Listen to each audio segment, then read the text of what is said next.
नमस्कार दोस्तों, आप सभी का स्वागत है मेरे ऑनलाइन क्लासेस में।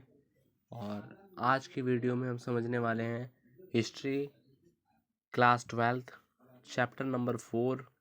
और यहाँ पे किताब नंबर पहला है, बुक पहली है और उसका चैप्टर नंबर 4 हम करने वाले हैं, यानी कि 4th पार्ट हम इसे कवर करेंगे, इसमें जो आखिरी पार्ट है। इस चैप्टर से पहले मैंने पहले चैप्टर, दूसरे चैप्टर और तीसरे चैप्टर की वीडियो प्लेलिस्ट में बना रखी है, आप जाकर वहाँ चेक कर सकते हैं, हिस्ट्री इंग्लिश मीडियम क्लास 12। और यहाँ पे हम चैप्टर नंबर 4 स्टार्ट करेंगे। तो चलिए बिना किसी देरी के पहले एक ओवरव्यू ले लेते हैं, जो कि हम हर चैप्टर में लेते हैं। ये चैप्टर नंबर 4 है, आपका नाम है थिंकर्स, बिलीव्स एंड बिल्डिंग्स, ठीक है। और यहाँ पे एक चीज़ याद रखनी है कि इस पूरे चैप्टर में कल्चरल डेवलपमेंट की बात होगी, ठीक है। यानी कि आपके सांस्कृतिक विकास किस तरीके से हुआ, कैसे नए नए धर्म अपनी पीक पर आए, इन सब चीज़ों के बारे में आप डिस्कशन करोगे। तो यहाँ पे जो टाइम पीरियड है वो 600 बिफोर कॉमन एरा से लेके 600 कॉमन एरा के बीच में हम बातचीत करने वाले हैं, इसको आपको ध्यान रखना है। ये तो थी बेसिक चीज़ें। आओ थोड़ा सा डिटेल में समझते हैं हर चीज़ों को। ये हमारा ओवरव्यू समझ लेते हैं, इसे क्या कहना चाहते हैं, इम्पोर्टेंट हो जाता है। और in this chapter we shall go on a long journey across thousands of years to read about the philosopher and their attempt to understand the world they inhabited। अब हम इस चैप्टर में एक लंबी जर्नी कवर करने वाले हैं उस समय की, जहाँ पे जो भी फिलोसफर हुए, जो भी फिलोसफी जानते थे, बहुत सारी फिलोसफी के उनके अपने ही विचार, उनके अपने तर्क, उनके अपनी विद्याएं, जो भी उनके फिलोसफिकल आइडियाज़ थे, उनके बारे में हम समझने वाले हैं कि उन्होंने किस तरीके से वर्ल्ड को समझने की कोशिश की, जिस दुनिया में वो रहा करते थे, और किस तरीके से उन्होंने क्या क्या चीज़ें उन्होंने समझी। तो इसमें ये पढ़ने वाले हैं।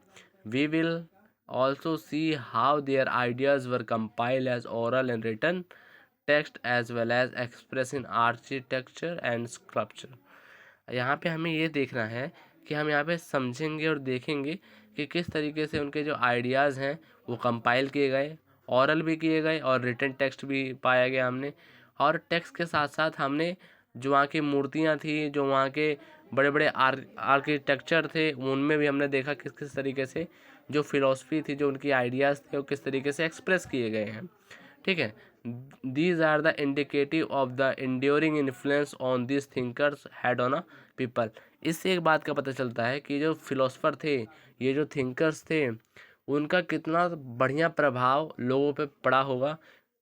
इस कदर पड़ा होगा कि लोगों ने अब नए नए मूर्तियों पर भी उसी प्रकार के शब्दावली का इस्तेमाल किया, ओरल ट्रेडिशन को रिटन ट्रेडिशन में कंपाइल करवा दिया।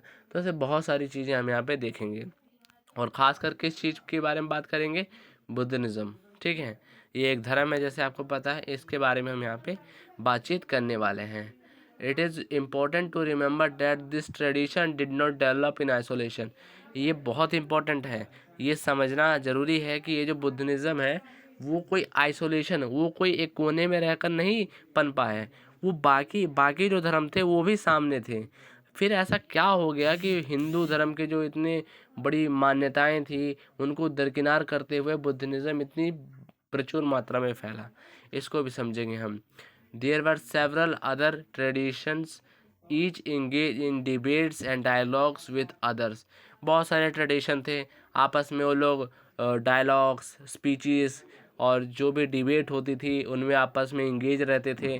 जैसे मान लो कि लेट सपोज यहाँ पे एक धर्म के लोग हैं, यहाँ पे एक धर्म के लोग हैं, अब इन दोनों में बहस हो रही है, यहाँ पे डिबेट किए जा रहे हैं एक दूसरे से। अब जो जीत जाता है, जो विनर हो जाता है, वो जो होता है वो आखिरी में, और हम देखेंगे कि जो विनर बन गया है, जो जीत गया है, वो बाद में ये जो जिससे वो कंपटीशन कर रहा था, ये उसी का शिष्य बन जाता है। ये सब देखेंगे। अभी इस चैप्टर में बहुत कुछ है समझने के लिए, तो चलो आगे बढ़ते हैं।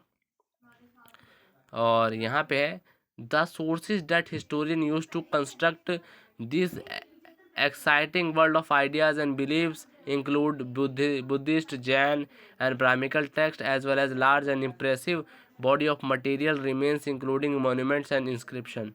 अब हम मॉन्यूमेंट्स, इंस्क्रिप्शन से बहुत सारे ऐसे सोर्स हैं जो हिस्टोरियन यूज़ करते हैं ताकि वो एक हिस्ट्री को, वो एक वर्ल्ड के जो आइडियाज़ थे, बिलीव्स थे, जो बुद्धिस्ट, जैन और ब्राह्मिकल टेक्स्ट में पाए गए हैं, उन सबको रिकन्स्ट्रक्ट कर सके, दोबारा एक बार समझ सके कि ऐसे क्या क्या आइडियाज़ थे। ठीक है। Amongst the best preserve monument of the time is stupa of Sanchi which is major focus in this chapter। इसमें बता रखा है कि एक जो मोन्यूमेंट है जिसका नाम है स्तूपा ऑफ सांची, इसके बारे में हम बहुत डिटेल में डिस्कशन करेंगे और समझेंगे, और ये एक मेजर फोकस रहेगा इस चैप्टर में क्योंकि यही सबसे बेस्ट है जो प्रिजर्व अब आज के टाइम में हो रखा है। ठीक है, चलो आगे बढ़ते हैं।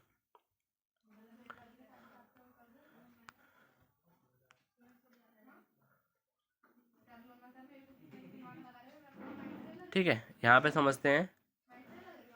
19th century Europeans were very interested in the stupa at Sanchi. 19वीं शताब्दी में क्या है कि यूरोपियंस जो थे बहुत ज़्यादा इंटरेस्ट दिखा रहे थे अपना, किसमें, सांची के स्तूप में।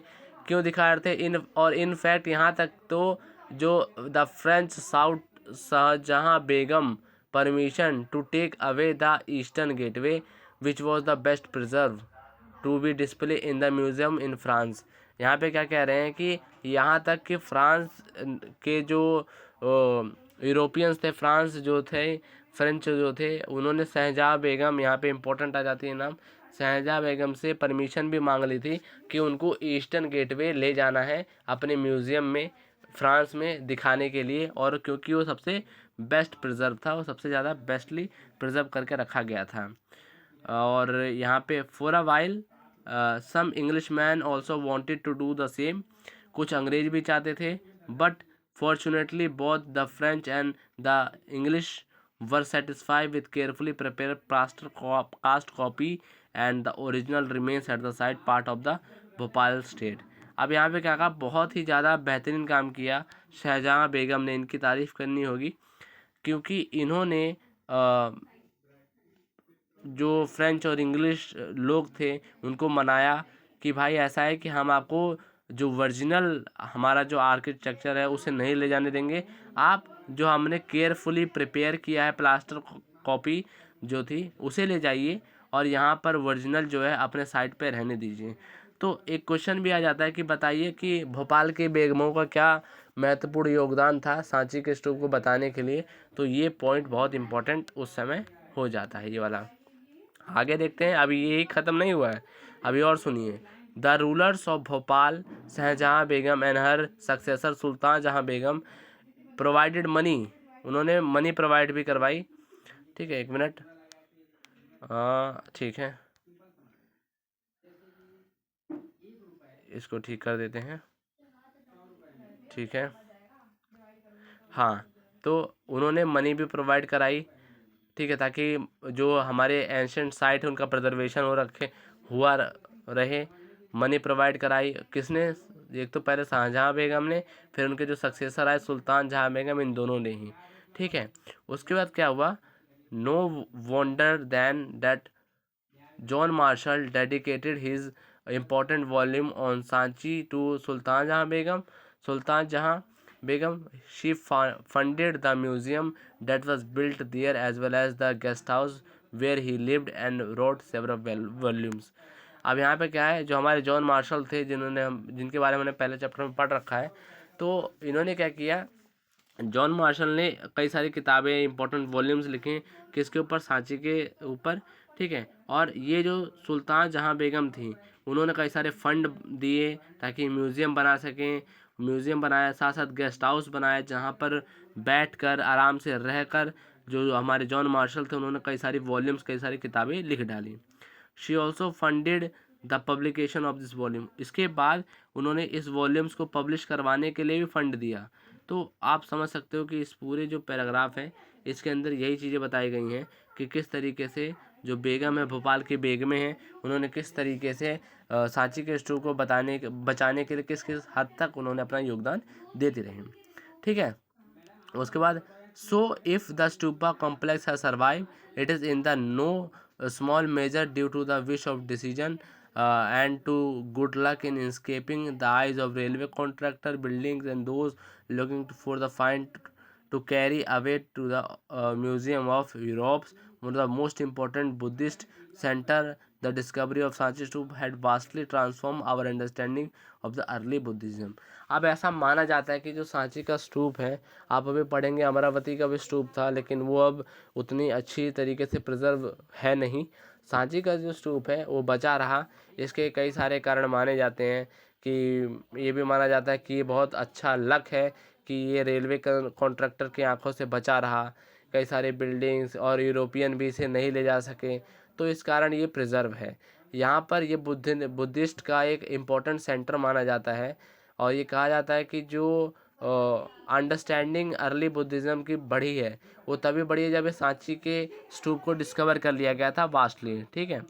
और यहाँ पे जो है today it stand testimony to the successful restoration preservation of a key archaeological site by archaeological survey of India. और ये एक तरीके के लिए टेस्टिमोनी है सक्सेसफुल किस तरीके से आर्कोलॉजिकल सर्वे ऑफ इंडिया हुई है, ताकि इसने उसे रिस्टोर कर रखा है, प्रिजर्वेशन किया है सांची के स्तूप को। ये एक तरीके के लिए सक्सेसफुल बात है आर्कोलॉजिकल सर्वे ऑफ इंडिया के लिए, ठीक है। अब यहाँ पे हमारी क्लास ख़त्म होती है, ठीक है। उम्मीद है दोस्तों आपको ये क्लास समझ में आई होगी, पसंद आई होगी। और अगर आप और भी वीडियो देखना चाहते हैं तो चैनल को लाइक करें, सब्सक्राइब करें, और भी ज़्यादा दोस्तों तक इस बात को फैलाएं। मेरे साथ जुड़े रहने के लिए आपका बहुत बहुत धन्यवाद। Thank you very much.